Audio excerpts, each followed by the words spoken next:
तो आने वाले 10 सेकंड में अगर मैंने इंडिकेटर को याद करा दिया तो फॉलो करोगे। तो देखो, इंडिकेटर दो तरह का इंडिकेटर, एक होता है फिनोल्फथलीन, एक होता है मिथाइल ऑरेंज। आपको याद ऐसे रखना है, सुनो इसको भूल जाओ, यहां पे जो लिखा है आप ऐसे याद रखो कि फेनो नाम की एक लड़की है, उसको जो है ना बेस से प्यार हो जाता है। जैसे यार प्यार हो जाता है बेस से। अब बेस में चेहरा कैसा होता है, लड़की जब ऑब्वियस बात है प्यार होता है तो चेहरा जो होता है ना वो गुलाबी गुलाबी हो जाता है। तो अगर फेनो को बेस से प्यार हो गया तो बेस में चेहरा गुलाबी, गुलाबी का मतलब क्या होता है, पिंक। तो फेनोल्फथलीन इंडिकेटर बेस में जाने के बाद कैसे कलर का हो जाता है, पिंक कलर का हो जाता है। और एसिड में कोई कलर, उसको बेसिस से प्यार नहीं हो, उसको बेस से प्यार हुआ तो एसिड में कलरलेस, कोई कलर नहीं हुआ फेनो। तो फेनो को किससे प्यार हुआ, बेस से प्यार हुआ, एसिड बेस में पिंक।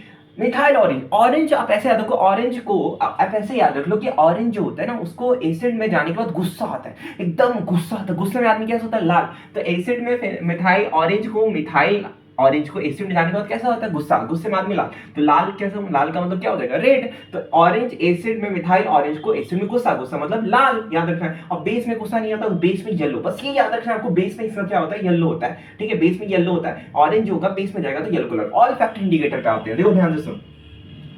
आपको बस एक चीज याद रखना है कि ऑल फैक्टर इंडिकेटर में एसिड में स्मेल वैसा ही रहता है, स्मेल में कोई चेंज नहीं आता है। लेकिन बेस में क्या होता है ना, बेस में क्या होता है ना, स्मेल गायब हो जाता है। याद कैसे रखोगे, तो बेस से आपको, बेस से बी से याद रखना है बाय बाय, बी से याद रखना है आपको बाय बाय।